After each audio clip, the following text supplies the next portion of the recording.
Assalamualaikum warahmatullahi wabarakatuh. Apa kabar anak-anak semua? Kembali lagi hari ini bertemu dengan saya Ibu Nurida dalam pelajaran seni budaya. Saya harap kalian semua sehat walafiat sampai kita bisa bertemu di sekolah ya. Oke, untuk hari ini sebelum memulai pelajaran ada baiknya kita membaca doa sebelum belajar. Baik, berdoa dimulai.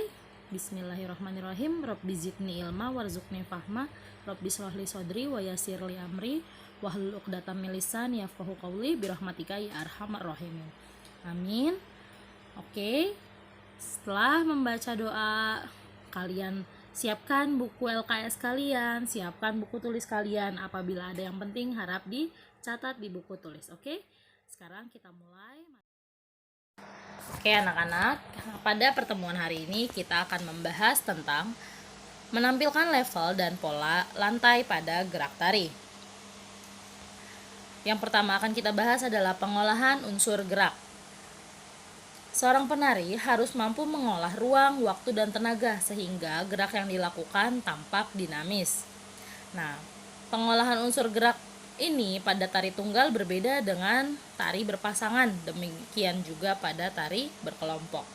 Pada tari tunggal, biasanya kemampuan masing-masing individu yang menari itu lebih ditonjolkan dalam tarian tersebut. Sedangkan pada tarian berpasangan atau kelompok itu biasanya dibutuhkan kemampuan saling mengisi gerak dan kerja sama. Kenapa bisa begitu? Agar tarian yang ditampilkan bisa terlihat rapih, bisa terlihat lebih cocok, jadi tidak berantakan. Dalam pengolahan ruang, waktu, dan tenaga itu pasti berkaitan dengan beberapa karakteristik atau ciri. Nah, berikut adalah karakteristik gerak di dalam ruang, waktu, dan tenaga.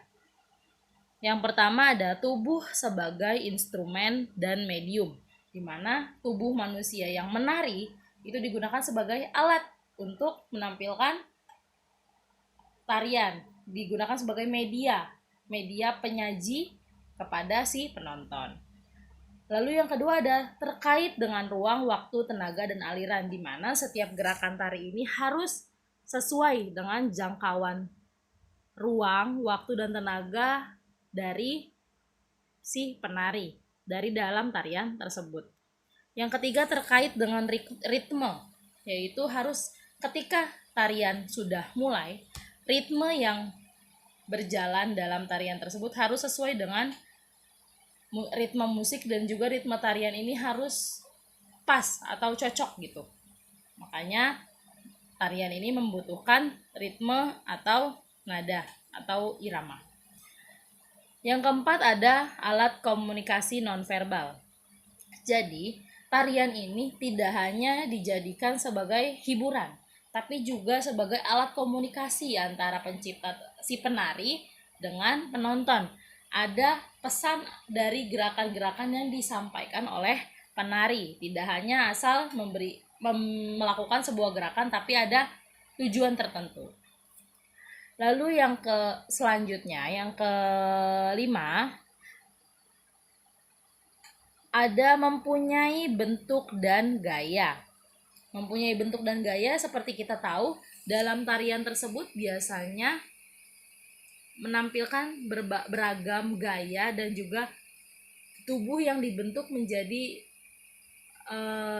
sedemikian rupa. Jadi harus ada variasi dalam sebuah tarian, harus ada sebuah perubahan gerak dari si tubuh penari. Lalu ada juga yang keenam terkait dengan budaya. Namanya tari tradisional sudah pasti, namanya tarian itu sudah pasti berhubungan dengan asal daerah. Sudah otomatis akan berhubungan dengan budaya, budaya yang berhubungan dengan dari mana tarian tersebut berasal. Makanya harus terkait atau berhubungan dengan budaya. Lalu yang terakhir atau ketujuh ada mengungkapkan emosi dan perasaan. Pencipta tarian pasti memiliki tujuan kenapa dia membuat gerakan tersebut. Nah, biasanya untuk mengeluarkan atau mengekspresikan emosi dan perasaan dari si pencipta tarian. Seperti misalnya tari tradisional, biasanya dalam gerakannya itu memiliki pesan. Nah, misalnya ketika kita menarikan tarian yang bahagia, kita akan lebih energetik, lebih berenergi, lebih bersemangat. Sementara ketika kita menampilkan sesuatu yang sedih atau agak mendayu, itu biasanya gerakannya lebih lentur atau lebih gerakannya agak lebih lambat daripada lagu bahagia tadi. Lalu level pada gerak memiliki peran penting karena salah satu fungsinya adalah menjadikan tarian sebagai tampilan yang lebih dinamis, di mana dalam penampilan tarian itu level memberikan suatu perbedaan antara karakter penari satu dengan karakter penari yang lain. Lalu, pada peragaan tari tunggal kombinasi antara level tinggi, sedang, dan rendah tidak dapat dilakukan pada waktu yang sama. Kenapa bisa seperti itu? Karena pada pergerakan tari tunggal, tadi seperti saya bilang namanya tari tunggal, menonjolkan sikap individu, otomatis yang menampilkan hanya satu orang. Otomatis dia hanya bisa melakukan salah satu dari 3 level tersebut. Berbeda lagi dengan tari berpasangan atau kelompok. Tari berpasangan bisa menampilkan yang satu level tinggi, yang satu level sedang, atau yang satu level rendah dengan yang satu level tinggi. Atau tari berkelompok karena dia dilakukan oleh banyak orang, lebih banyak penarinya, otomatis level yang dilakukan pun lebih leluasa memilih atau bisa lebih leluasa dilakukan lebih banyak dari masing-masing penari dalam penari kelompok. Pada tari berpasangan misalnya, salah satu penari dapat melakukan level rendah sedangkan satu penari lainnya pada level tinggi. Pada tari berkelompok, setiap penari dapat melakukan level berbeda dengan penari lainnya. Penyajian tari kelompok melibatkan banyak orang dalam peragaan geraknya. Nah, gerak dari masing-masing lawan main harus jelas dan rapi agar dalam pembentukan formasi perubahan langkah gerak dapat dilihat oleh penonton. Perpindahan dan juga pergerakan dari penarinya bisa dinikmati oleh penonton. Nah, agar terjadi keterpaduan gerak, itu gerak yang dilakukan oleh penari itu harus saling mengisi dan melengkapi. Penari perlu memadukan desain gerak tari. Nah, pengolahan level dan pola lantai akan memberi dampak pada dinamika apabila dilakukan dengan mengolah intensitas gerak tariannya. Perlunya kerjasama dan tanggung jawab agar gerak sesuai dengan hitungan dan iringan. Nah, gerak tari ini dapat dilakukan secara individu, berpasangan maupun kelompokan ya. Nah, memeragakan tari ini secara berpasangan atau kelompok memerlukan kerjasama dan tanggung jawab agar gerak yang dilakukan sesuai dengan hitungan dan iringan. Nah, gerak tari dengan hitungan adalah gerak tari yang disesuaikan dengan irama berupa hitungan. Jadi, gerakan sebelum ada iringan musik itu harus terdapat hitungan. Jadi, ketukannya itu bisa sama dengan ketukan musik. Seperti itu. Nah, biasanya hitungan ini bisa berupa bilangan. Contohnya angka 1. Biasanya pelatih penari ini menyebutkan 1, 2, 3, 4, 1, 2. Nah, dari masing-masing angka ini biasanya memiliki gerakan khusus. Angka 1 misalnya angkat tangan ke atas. Angka 2 bilangan 2 misalnya bergeser menghadap ke kiri. Angka 3 menggerakkan kaki kanan. Nah, biasanya ketika pelatih mengucapkan bilangan, nah penari akan melakukan sesuai gerakan yang sesuai dengan hitungan tersebut. Nah, lalu hitungan bisa juga berupa petunjuk arah. Bisa kanan, kiri, maju, mundur, atau depan, belakang.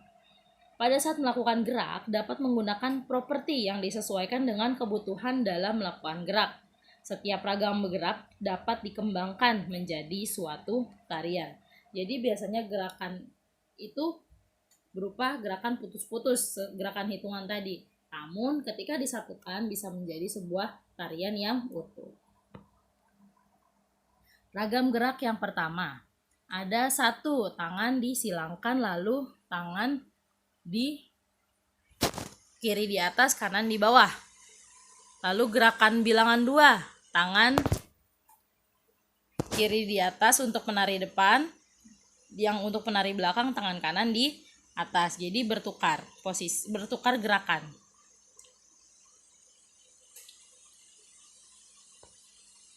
Lalu ada ragam gerak 2, semua penari duduk berjajar.